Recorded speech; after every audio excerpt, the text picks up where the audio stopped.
Rizik kalah telak, vonis 4 tahun, jutaan pendukung hanya bohong.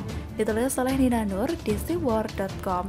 Hari ini adalah hari pemberian vonis dari Majelis Hakim terkait kasus tes swab Rumah Sakit Umi Bogor yang menjerat Rizik Syihab.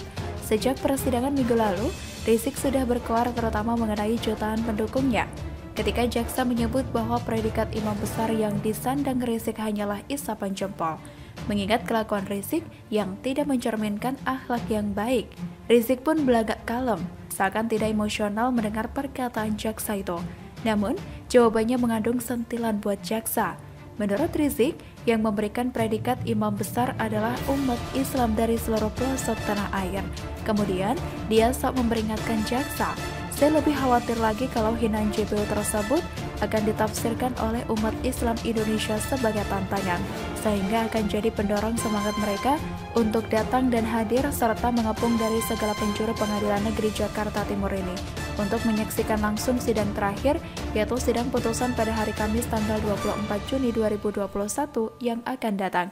Apalagi jika 7,5 juta peserta aksi 212 tahun 2016, terlebih-lebih 15 juta peserta reuni 212 tahun 2018 yang datang berbondong-bondong mengepung pengadilan ini untuk menyambut tantangan JPU sekaligus membuktikan kekuatan cinta mereka.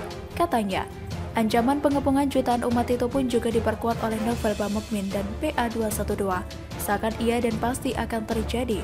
Novel bahkan menggertak bahwa kehadiran massa simpatisan dan pendukung Rizik merupakan gerakan rakyat. Massa itu dari mana saja, lintas agama, lintas suku, ras, dan golongan, sambil menyatakan bahwa mereka tidak membentuk kepanitiaan menggalang massa dan tidak berkoordinasi dengan pihak manapun. Sebuah gertakan seakan memperlihatkan kuatnya dukungan massa di belakang Rizik, atau memperlihatkan bahwa PA212 sudah sangat lemah dan bokeh. Nyatanya jumlah massa yang hadir di lokasi sidang Rizik hari ini hanya ratusan. Paginya sekitar jam 8, puluhan massa sudah diangkut aparat ke Mako Polres Metro Jakarta Timur. Lalu sekitar jam 10 tadi, polisi mengamankan sekitar 200-an simpatisan Rizik. Jumlah aparat yang diturunkan mengamankan lokasi sidang yakni personel gabungan TNI Polri sekitar 2.800-an. Jauh lebih banyak ketimbang massa yang datang. Kabarnya massa melakukan pelemparan botol dan batu ke arah aparat, tetapi kemudian berhasil dipukul mundur, sehingga massa Rizik pun berlarian ke arah perkampungan di sekitar Pengadilan Negeri Jakarta Timur. Sebuah pukulan dan kekalahan telak buat Rizik dan gerombolannya. Omong doang gede, kenyataannya gak seberapa. Gertakan sih juta-jutaan, yang datang hanya 200-an, plus puluhan, ya sekitar 300-an lah.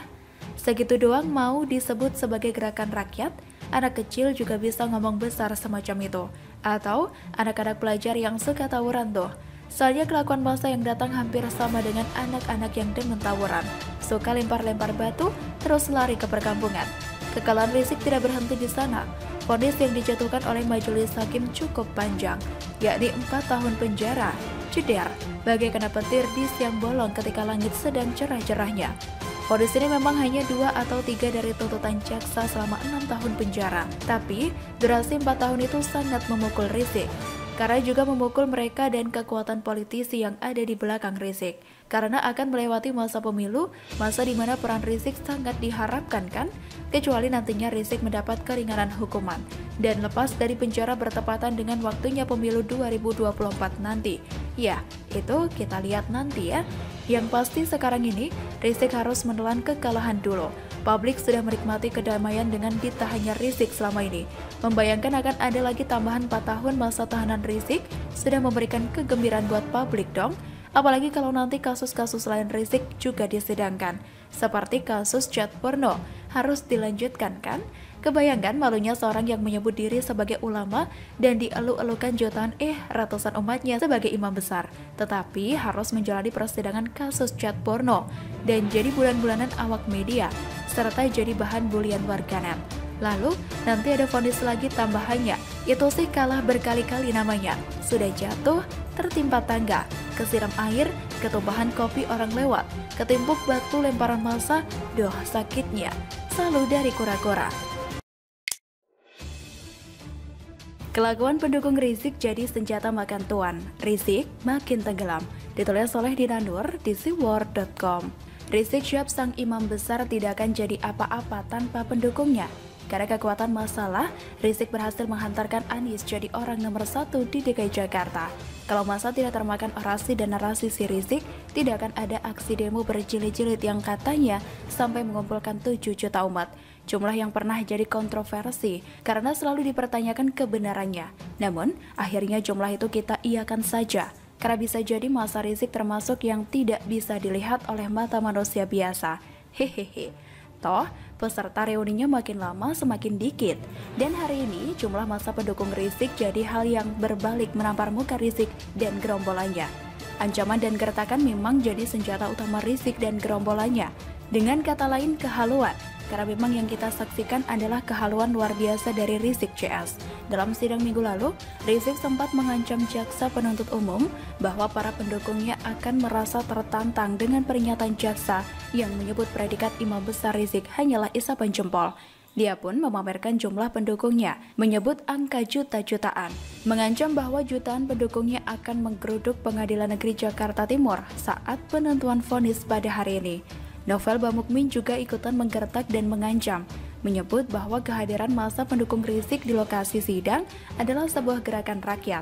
Perkataan Novel ini juga didukung oleh beberapa poster yang beredar di medsos. Poster itu berisi ajakan dan kesiapan massa pendukung untuk hadir di sana. Salah satunya bisa dilihat di foto tulisan ini di atas. Akhirnya, massa memang hadir di area sekitar Pengadilan Negeri Jakarta Timur. Namun, bukannya jadi faktor yang mengendorse Rizik pada publik, jadi faktor yang menarik simpati publik. Malah sebaliknya, jadi senjata makan tuan. Yang pasti adalah dari segi jumlahnya. Kontra sekali dengan ancaman Rizik ke jaksa. Katanya jutaan, yang datang ada berapa? Ratusan. Kalau dihitung-hitung dari beberapa berita media, diperkirakan pendukung Rizik yang datang sekitar 300-an orang saja. Kalaupun mau digenapkan ke angka yang lebih besar, sebut saja 500-an. Berasa newampel ke arah Rizik dan Novel. Mana itu yang juta-jutaan? Apakah Rizik sudah ditinggalkan umat? Selain jumlah, kelakuan para pendukung Rizik ini pun jadi pelundar, menguatkan berbagai pernyataan jaksa penuntut umum soal kelakuan Rizik sendiri yang katanya melakukan revolusi akhlak. Tapi, akhlaknya sama sekali tidak mencerminkan akhlak yang baik. Pertama, bawa senjata tajam. Kebebasan berpendapat memang dijamin dalam undang-undang. Tentunya, hanya mengeluarkan pendapat. Kalau pendukung Rizik bawa senjata tajam ketika menghadiri sidang Rizik, maksudnya apa? Mau menyerang jaksa? Atau sudah siap bentrok dengan aparat? Bawa senjata tajam niatnya pasti buat melukai kan? Karena kalau diam saja, nggak macem-macem, pasti nggak bakal berurusan dengan aparat. Dilansir dari inews.id, para pengendara motor dan mobil yang diduga hendak ke Pengadilan Negeri Jakarta Timur diperiksa oleh aparat kepolisian. Juga dari 200-an orang sudah diamankan oleh aparat. Akhirnya, ditemukan senjata tajam seperti pisau dan ketapel yang dibawa oleh beberapa pendukung Rizik. Kedua, massa pendukung Rizik radikal dan beringas. Massa yang memaksa mendatangi Pengadilan Negeri Jakarta Timur akhirnya bentrok dengan aparat. Mereka pun melempari aparat dengan batu. Tidak hanya itu, mereka juga nekat menceburkan kendaraan milik salah satu polisi ke kali dekat Jalan Igusti Ngurah Rai. Tampak sekali bahwa massa Rizik ini berusaha memprovokasi aparat, memancing agar aparat bertindak keras. Tentunya, taktik ini sudah terbaca dan aparat tidak terpancing. Bentrokan memang terjadi, dan massa pun akhirnya bisa dipukul mundur. Ketiga, massa Rizik mengganggu transportasi publik. Seperti yang biasa terjadi saat ada demo, maka yang jadi korban adalah rakyat. Orang-orang yang mau bekerja mencari nafkah buat keluarganya yang punya urusan penting, bahkan yang sedang mengurus keluarganya yang sedang sakit. Kerusuhan yang ditimbulkan oleh kehadiran massa pendukung Rizik membuat akses di flyover Penggilingan ditutup. Sedangkan bis Transjakarta terpaksa menghentikan operasionalnya di 3 rute karena jalurnya tertutup. Dengan kelakuan minus seperti itu, Rizik masih berharap jutaan umat Islam di negara ini bersimpati pada dia. Siapa juga yang mau bersimpati dengan orang-orang yang sempat-sempatnya berdemo di hari kerja alias pengangguran? Mending kerja, cari nafkah.